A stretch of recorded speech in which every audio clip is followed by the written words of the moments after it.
Hello everyone, this is Dheeraj Suri and I welcome you all in Dheeraj Suri classes.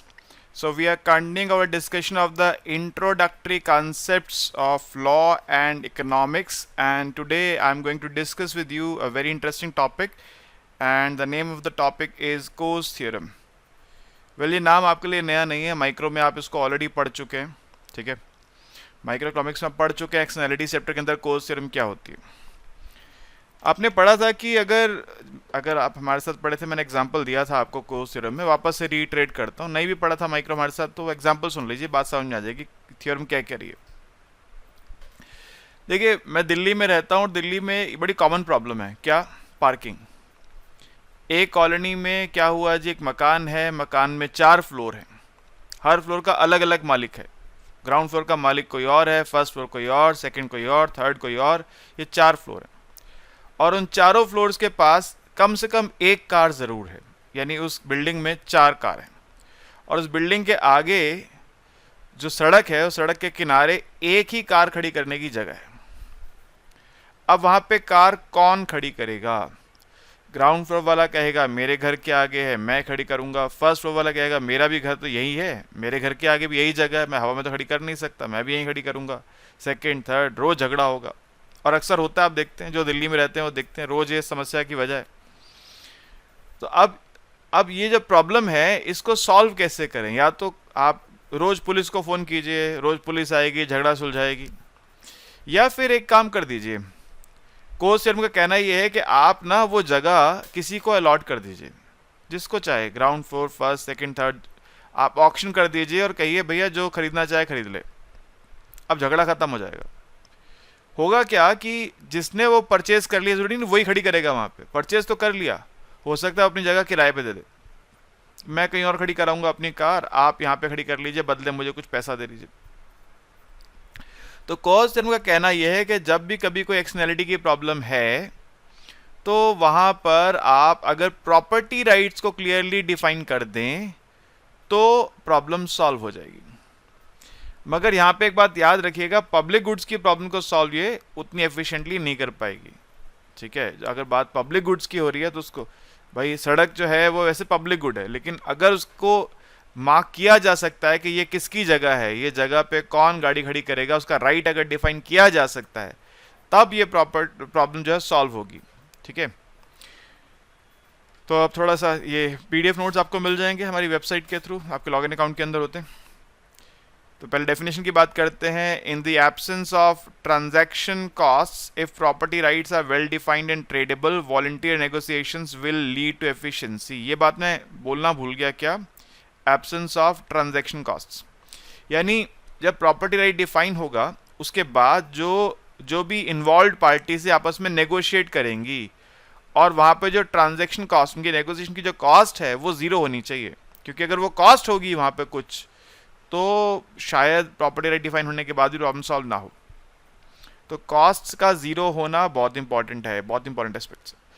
तो कोस theorem का कहना यह है, Ronald कोस जो इकोनॉमिस्ट हैं उनका कहना यह है कि अगर प्रॉपर्टी राइट डिफाइन कर दिया जाए तो जो एक्सटर्नैलिटी की प्रॉब्लम है वो सॉल्व हो जाएगी, गवर्नमेंट इंटरवेंशन की ज़रूरत नहीं पड़ेगी, लोग अपने आप नेगोशिएट करके सॉल्व कर लेंगे. मैं कुछ एग्जांपल्स दूंगा आपको, इसके क्लियर कट एग्जांपल्स दूंगा, लिखे हुए यहाँ पे मैंने, वो एग्जांपल्स पढ़ के आपको बात क्लियर हो जाएगी एकदम. कुछ की कंडीशंस हैं कोस थ्योरम लगाने के लिए. पहली कंडीशन है property rights are well defined. Clarity होनी चाहिए कि प्रॉपर्टी किसको बिलोंग करती है. वो जो प्रॉब्लम का रीज़न है, वो कॉमन ग्रास लैंड हो सकता है, वो कॉमन पॉन्ड हो सकता है, वो पार्किंग स्पेस हो सकता है, जो भी है वो किसको अलॉटेड है. Property right should be clearly defined. अगर वेग्यूनेस होगी तो समस्या. जैसे आप स्टूडेंट हैं, आप ना क्या करते हैं, पीजी में रहते हैं.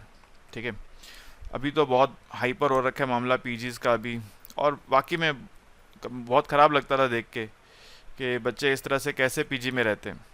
खैर चीज़ें हमारे कंट्रोल से बाहर थी, तो हमने तो ऑनलाइन शुरू इसलिए किया था 2017 में कि वो देख कर के भाई ऑफलाइन तो बहुत मुश्किल हो गया था. अच्छा जी,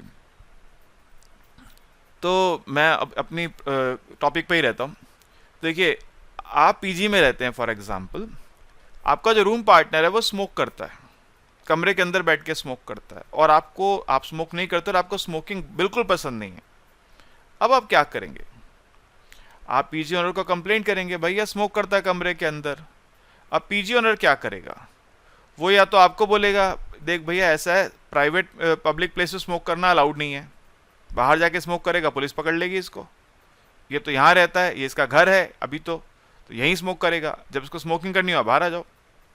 या फिर उसको बोलेगा कि देखो भाई ऐसा है, आपको स्मोकिंग करना अलाउड नहीं है, ठीक है, आपको स्मोकिंग करनी है अगर तो बाहर जाके कहीं करके आना होगा, आप कमरे में स्मोकिंग नहीं कर सकते।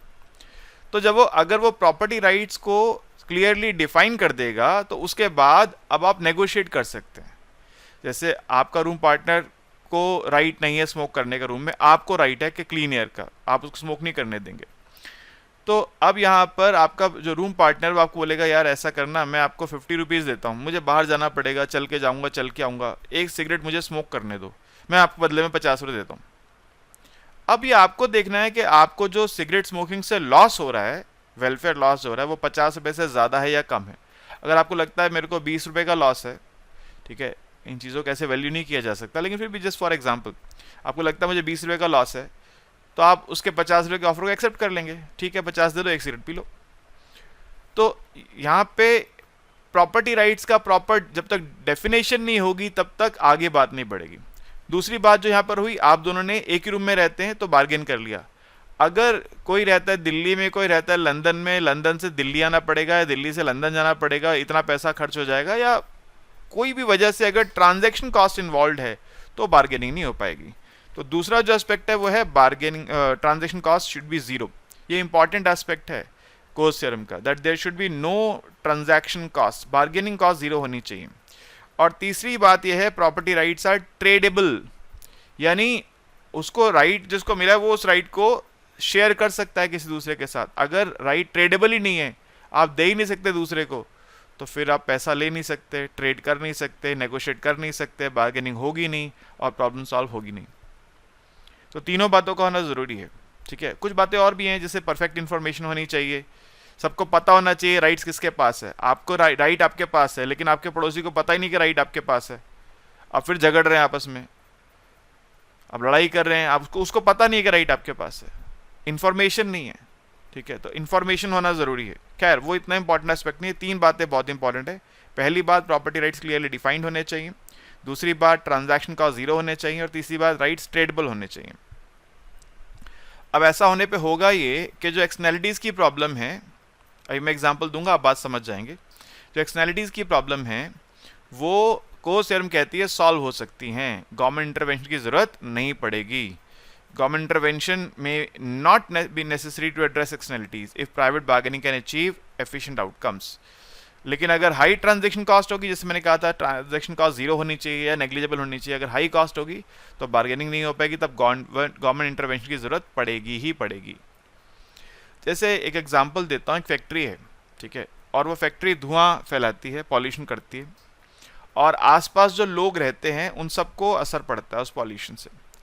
अब फैक्ट्री ऑनर अगर बार्गेन करना भी चाहे तो किससे करे? एक आदमी आके नेगोशिएट करके चला जाएगा, बाकी लोग मानेंगे नहीं उस बात को, ना ना हम नहीं मानते, तुमने उसको ब्राइब कर दिया, उसको रिश्वत दे दी, इसलिए वो तुम्हारी बात मान गया, हम तो तुम्हें इतना सा पॉल्यूशन भी नहीं करने देंगे। एक आदमी मान गया, ठीक है आप ऐसा है, जितना पॉल्यूशन अभी कर रहे हो उसका आप 50% कंट्रोल कर लो, 50% आप करते रहो, हम इस बात पे ओके हैं, लेकिन बाकी लोग नहीं मान रहे हैं।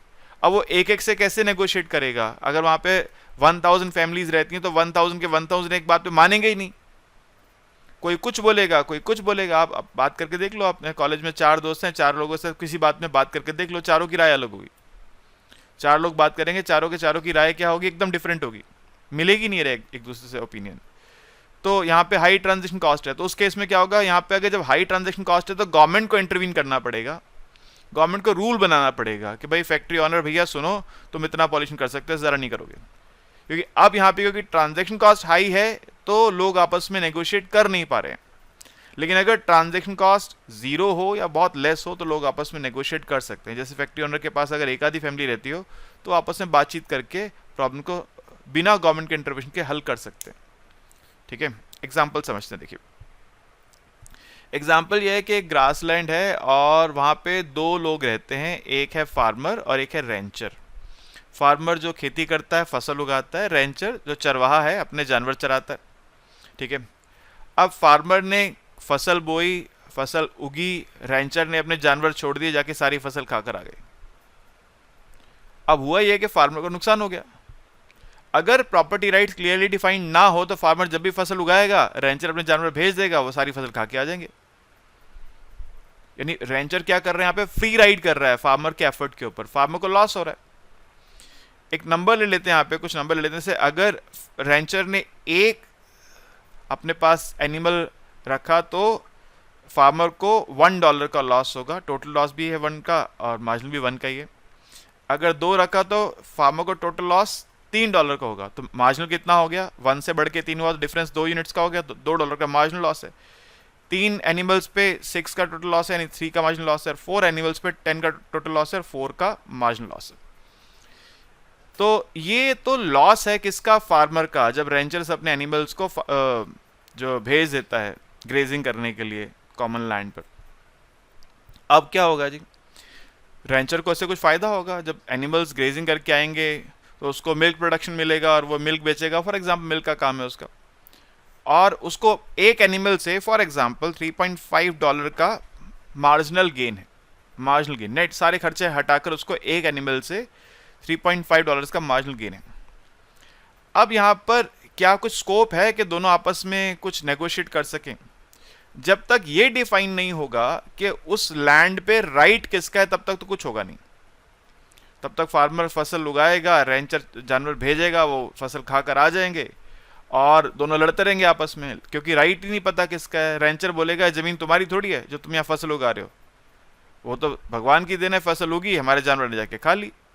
फार्मर बोलेगा तुम्हारे जानवर क्यों खाते हैं भाई, मैं मेहनत करता हूँ, सारी मेहनत से फसल उगाता हूँ, तुम्हारे जानवर आते हैं खा के चले जाते हैं। दोनों आपस में लड़ते रहेंगे। अब इस प्रॉब्लम को सॉल्व किया जा सकता है क्या? या तो गवर्नमेंट कोई रूल बना दे कि भाई रेंचर इतने एनिमल्स भेज सकता है। कोर्स थ्योरम का कहना है इस रूल की जरूरत ही नहीं है, कोई रूल की जरूरत नहीं है। बस आप ये तय कर दो कि राइट किसका है, उस लैंड पे राइट फार्मर का है या उस लैंड पे राइट रेंचर का है, इतना तय कर दो बस सिर्फ। जैसे ही आप ये तय करोगे प्रॉब्लम अपने आप सॉल्व हो जाएगी। कैसे सॉल्व होगी आइए देखते हैं। देखिए मान लीजिए कि फार्मर, बाकी सब बातें मैंने लिखी हुई, आप पढ़ सकते हैं, मैंने सब लिख के दिया हुआ है, जो मैं बोल रहा हूँ सब लिखा हुआ है, तो आपको अलग से नोट्स बनाने की जरूरत नहीं पड़ेगी, सब लिखा हुआ है, आप इनको यहाँ से याद कर सकते हैं।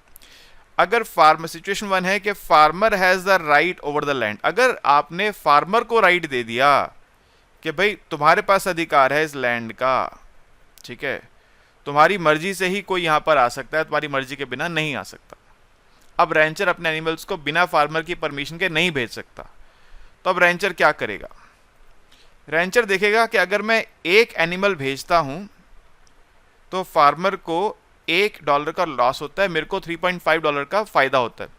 तो अगर मैं फार्मर को बोलूं भाई आपको $1 का लॉस है, मैं आपको $1 दे देता हूं, फार्मर खुश हो जाएगा, ठीक है जी, मेरा लॉस कंपनसेट हो गया, मुझे कोई दिक्कत नहीं है, और रेंचर को फिर भी $2.5 का फायदा होगा। रेंचर सोचता है कि अगर मैं 2 एनिमल भेजता हूं तो पहले ये सब क्लियर कर देता हूं एक बार, ये सब मैं क्लियर कर देता हूं एक बार के लिए।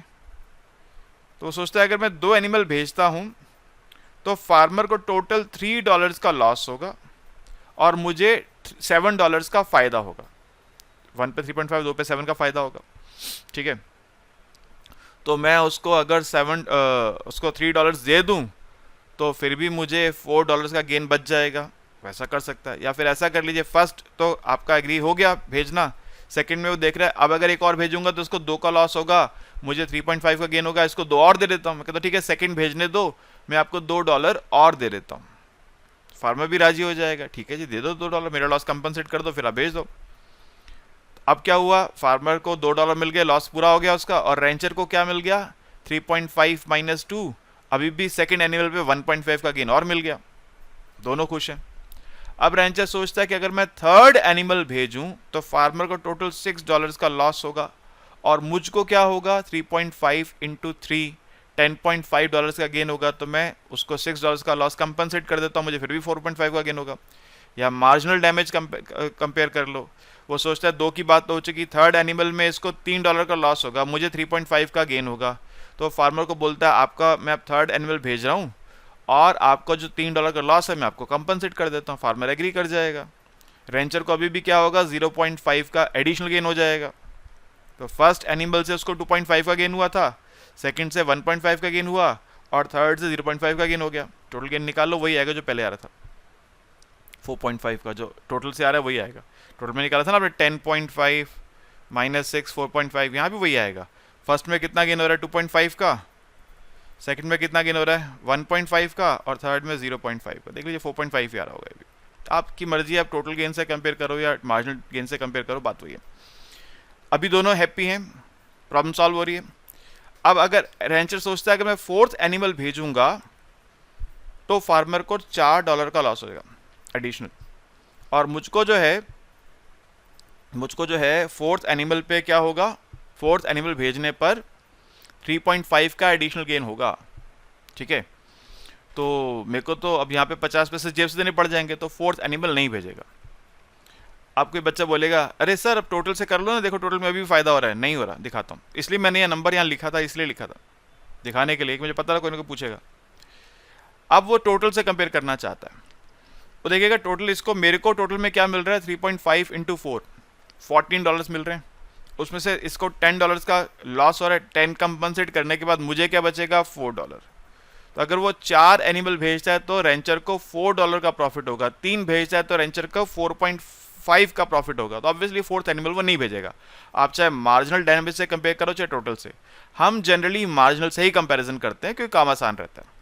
तो उसने क्या देखा, फर्स्ट एनिमल में फार्मर को मार्जिनल डैमेज है 1 का, मेरे को गेन है 3.5 का, तो फर्स्ट एनिमल भेज दिया। सेकंड में मार्जिनल डैमेज है 2 का, मुझे गेन है 3.5 का, सेकंड भी भेज दिया। थर्ड एनिमल में मार्जिनल डैमेज है 3 का, मुझे गेन है 3.5 का, थर्ड भी भेज दिया। लेकिन फोर्थ एनिमल में लॉस ज़्यादा है, गेन कम है, तो फोर्थ को नहीं भेजेगा। तो यानी दोनों ने नेगोशिएट कर लिया, बार्गेन कर लिया और बात तय हो गई। अब रेंचर 3 एनिमल्स भेजता है और फार्मर को जो उसका लॉस है कंपनसेट कर देता है। रेंचर भी खुश, फार्मर भी खुश, प्रॉब्लम सॉल्व हो गई। जो रोज लड़ रहे थे, पुलिस बुला रहे थे, झगड़ा कर रहे थे, काम नहीं हो पा रहा था, फार्मर फार्मिंग नहीं कर रहा था कि भाई मैं फार्मिंग करूंगा ये खा जाएंगे इसके जानवर आकर, मैं क्यों फार्मिंग करूं, फिर पागल थोड़ी हूं।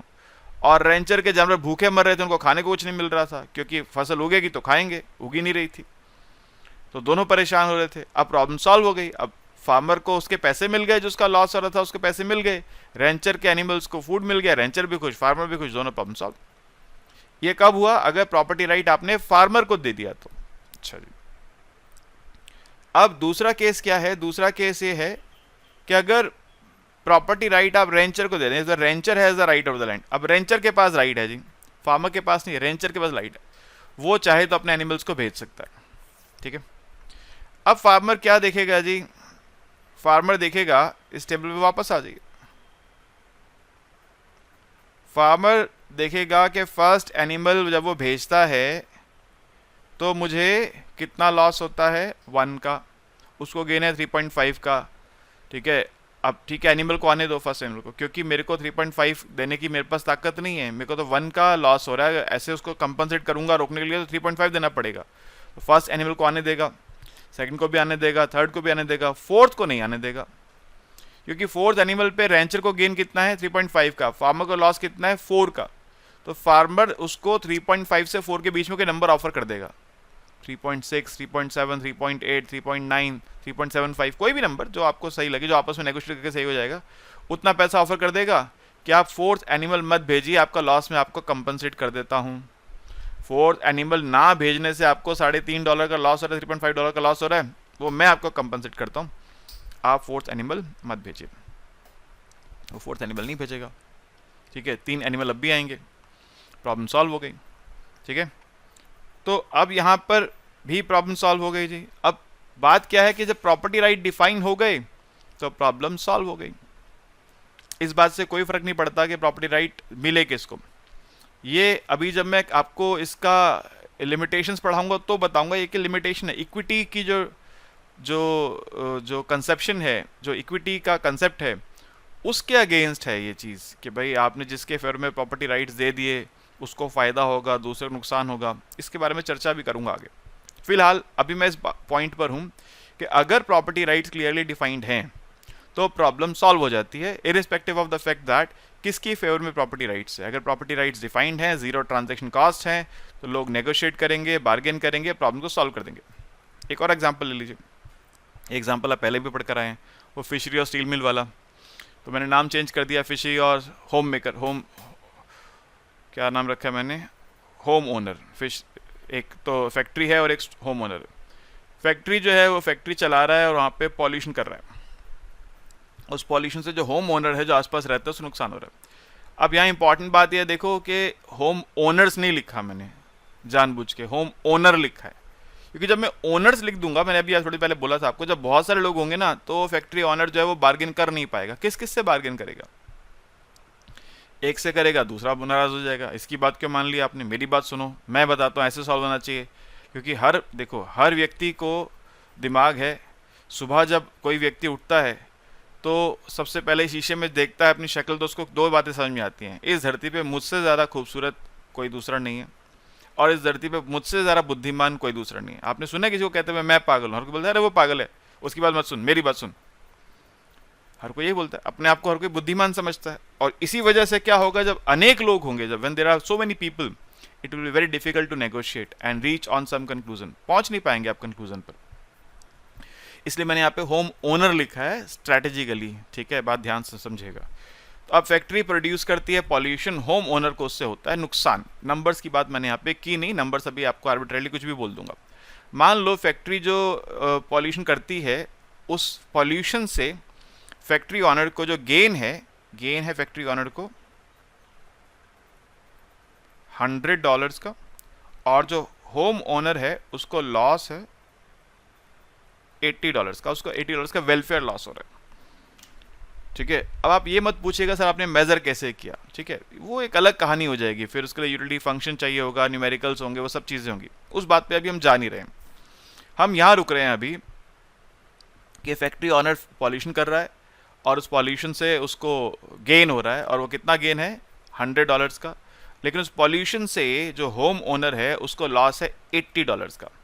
फैक्ट्री ओनर ढोल तो बजाएगा नहीं इस बात को लेकर कि मेरे को $100 का लॉस हो रहा है, मैं देखो कितना पैसा कमा रहा हूँ। कोई बताता है कभी मेरे को कितना गेन हो रहा है? कोई नहीं बताता।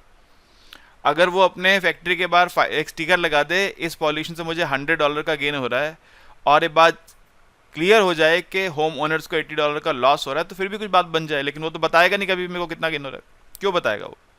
अगर होम ओनर का आके कहेगा मुझे तो देखो $80 का लॉस हो गया आपके पॉल्यूशन से, फैक्ट्री ओनर कभी नहीं बताएगा कि मेरे को $100 का गेन है, वो बोलेगा ही नहीं।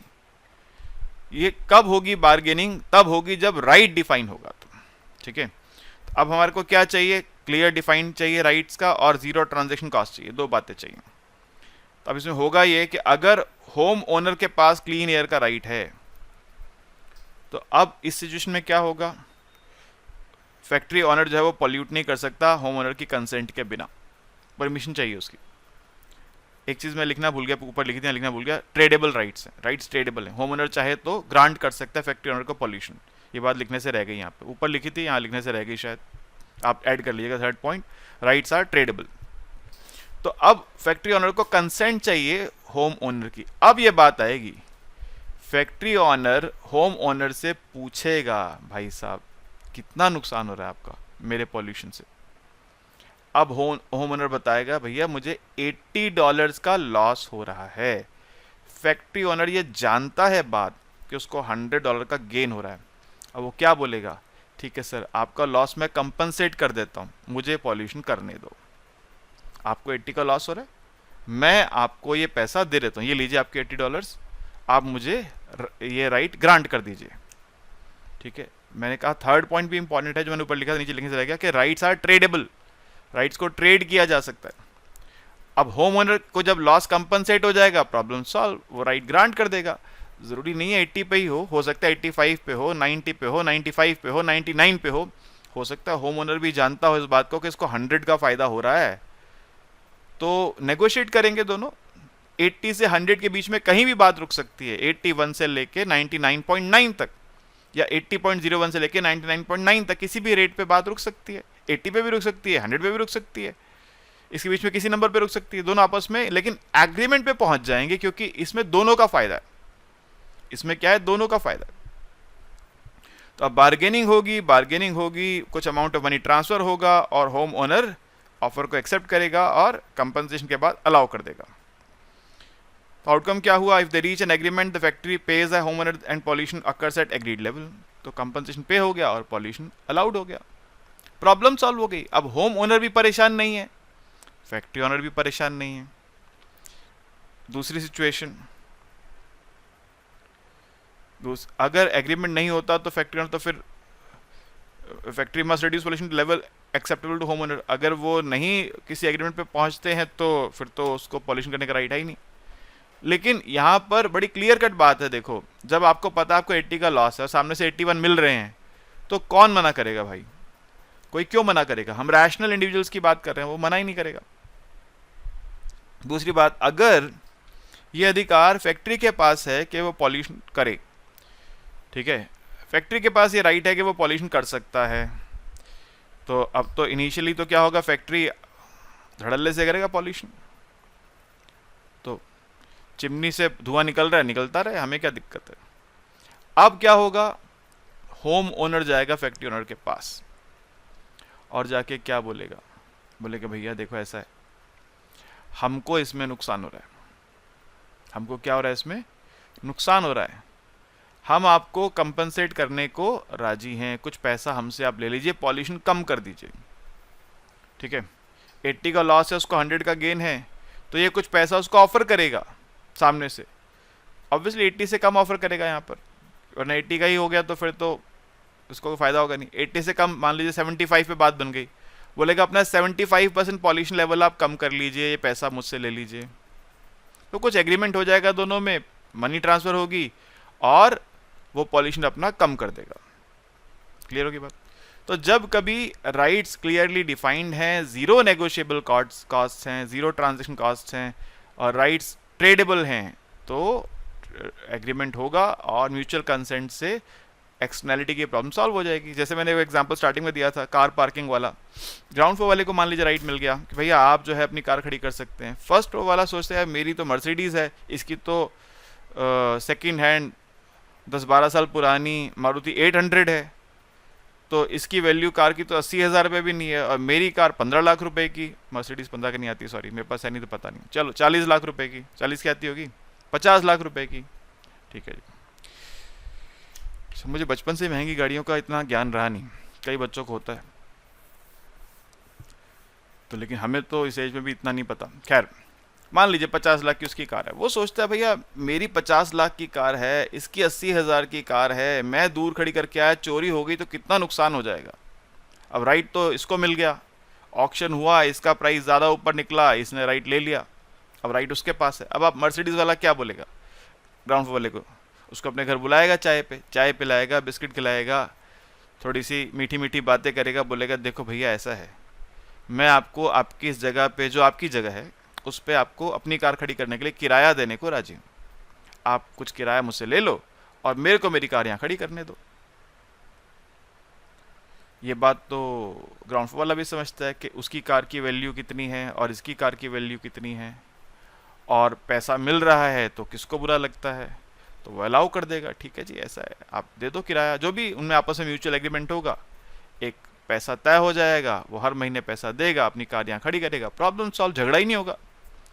और बाकी फ्लोर वाले कुछ बोल ही नहीं सकते क्योंकि उन्होंने किराया दिया नहीं, वो भी अगर किराए की रेस में आ जाएं तो किराया ऊपर चला जाएगा, लेकिन एग्रीमेंट हो जाएगा, ठीक है।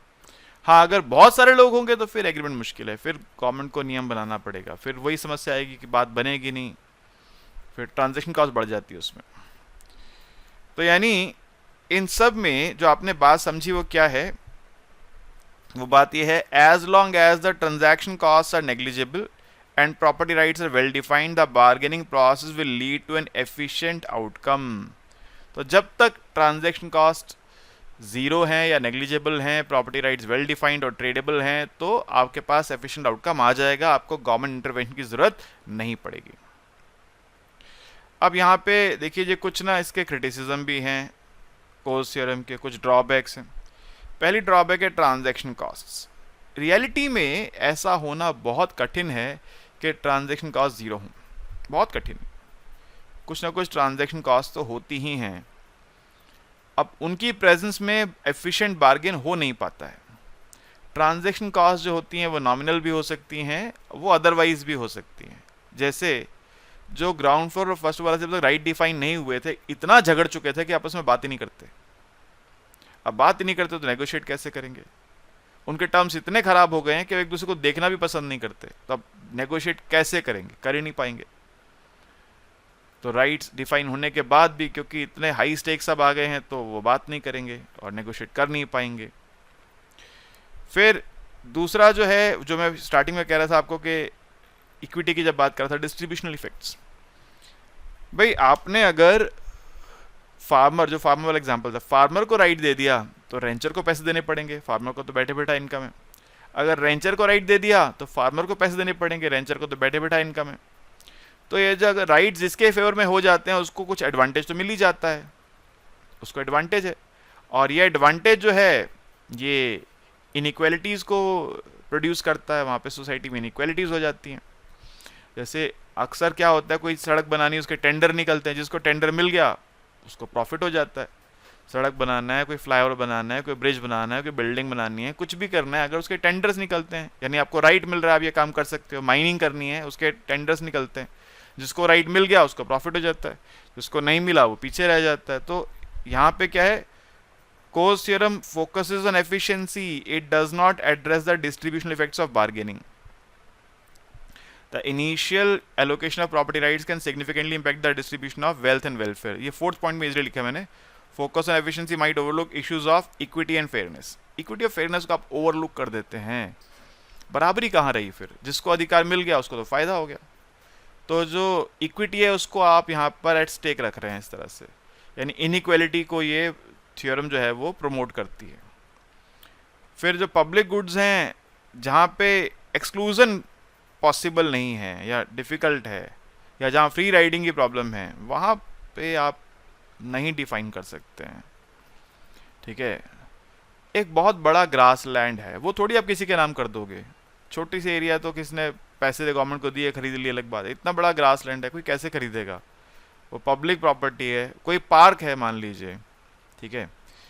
अभी क्या होता है, देखो लोगों ने ना अपने घरों में पेट्स रखे हुए हैं, डॉग्स हैं, कुछ लोग कैट्स भी रखते हैं, पेट्स रखे हैं। अब वो पेट्स को उनको जो है वो सड़क पे लेके जाते हैं, चलाते हैं, सैर कराते हैं। पेट्स रास्ते में कभी कभी कर देते हैं। अब झगड़ा कि भैया यहाँ पे क्यों करवा दिया मेरे घर के आगे। अब ये प्रॉब्लम जो है, अब इसको कैसे, अब कोई रोक तो सकता नहीं, सड़क तो सबकी है। अब ये थोड़ी कोई कह देगा कि मेरे घर के आगे की सड़क पे आप अपने पेट को लेकर ही नहीं आ सकते हो, आपको अधिकार ही नहीं है। ये तो कहा ही नहीं जा सकता। और वो तो जानवर है, कब कहाँ पे क्या कर दे किसको पता, कौन रोक सकता है? बोलेगा थोड़ी कुछ, छोटा बच्चा थोड़ी है शोर मचाएगा। तो अब क्या है जी, ऐसे सिचुएशन में क्योंकि यहाँ पे एक्सक्लूजन पॉसिबल नहीं है, तो कोर्स से हम कुछ नहीं कर सकती, फेल हो जाएगी। मार्केट फेलियर तो आएगा ही आएगा, राइट। तो जहाँ पे पब्लिक गुड्स हैं या कॉमन रिसोर्सेज हैं, वहाँ पर ये थ्योरम अप्लाई नहीं की जा सकती। हमारी सोसाइटी में रोज इसको लेके झगड़ा होता है, पेट्स को लेके से मुझे बात ध्यान आई, डेली कुछ ना कुछ चल रहा होता है ग्रुप्स के अंदर। व्हाट्सएप ग्रुप्स आजकल तो मीडियम ऑफ एंटरटेनमेंट है, बढ़िया मनोरंजन चलता रहता है उसमें। अच्छा जी, आगे देखिए नेक्स्ट क्या बोल रहा है। अच्छा, लास्ट में कंक्लूजन है, The Coase theorem provides a powerful insight into how private negotiations can potentially solve externality problems efficiently, but its real-world application is often limited by transaction costs, unclear property rights, and other practical considerations. ठीक है, एक तो transaction cost zero होंगी, ये बहुत मुश्किल है भैया। दूसरी बात, प्रॉपर्टी राइट्स क्लियरली डिफाइंड होंगे, ये भी बड़ा कठिन है। तीसरी बात, कुछ प्रैक्टिकल कॉन्सिक्वेंस मैंने बताया, जो जैसे कॉमन रिसोर्सेज हैं, पब्लिक गुड्स हैं, फ्री राइडिंग है, उनमें आप नहीं अप्लाई कर सकते। ये सिर्फ तब अप्लाई होगा जब ये राइट्स क्लियरली डिफाइंड हों। उस केस में जहाँ पे लो कॉस्ट वर्ल्ड है, वहाँ पे आप रोल ऑफ लॉ को मिनिमाइज कर सकते हैं। अगर आप प्रॉपर्टी राइट डिफाइन करते हैं तो रोज पुलिस को फोन नहीं जाएगा, रोज झगड़ा नहीं होगा, रोज रोज आप जो आपकी जो पुलिस की भी तो कॉस्ट है ना। देखो, अगर पुलिस को आना पड़ता है, गवर्नमेंट व्हीकल यूज़ करते हैं, फ्यूल बर्न होता है, उनका टाइम वेस्ट होता है, वो कुछ और काम, प्रोडक्टिव काम कुछ और कर सकते हैं उस समय पर, तो वो जो कॉस्ट है गवर्नमेंट की वो बच सकती है। बस इतना करना है, राइट डिफाइन कर दो। अगर लो कॉस्ट वर्ल्ड है तो, यानी जहाँ पे बार्गेनिंग लोग कर सकते हैं, तो वहाँ पे इस थ्योरम की हेल्प से आप प्रॉब्लम सॉल्व कर सकते हैं। लेकिन एक्चुअली में क्या होता है, this world is of limited relevance for most problems due to presence of high transaction cost. लेकिन ये लो कॉस्ट वर्ल्ड जो होते हैं बहुत कम होते हैं। ज़्यादातर जगहों पे क्या होता है जी, हाई कॉस्ट इन्वॉल्व होती हैं, और उन हाई कॉस्ट की प्रेजेंस में सॉल्यूशन पे पहुंचना आसान नहीं होता। ठीक है, तो एक सिंपल सा ये कंसेप्ट था कोस थ्योरम का। आप इससे ज़्यादा बेहतर तरीके से मैंने आपको माइक्रो में पढ़ाया था, क्योंकि वहाँ पे नंबर्स इन्वॉल्व थे, फंक्शंस इन्वॉल्व थे, न्यूमेरिकल्स इन्वॉल्व थे, तो वहाँ ज़्यादा डिटेल में पढ़ा था। अभी सिर्फ कंसेप्चुअल बात थी, क्योंकि अभी सिर्फ इंट्रोडक्टरी क्लास थी ये, तो होपफुली आप इतनी बात समझ चुके। कोई क्वेरी आपके मन में है, कोई बात ऐसी है जो आपको पता नहीं चली, समझ नहीं आई, पूछना चाहते हैं, तो नीचे मेरा व्हाट्सअप नंबर है, व्हाट्सअप करके बात कर सकते हैं। और जो सब्सक्राइब स्टूडेंट्स हैं वो डाउट सेशन में आके अपनी बात डिस्कस कर सकते हैं। ठीक है जी, okay, good bye, thank you, take care.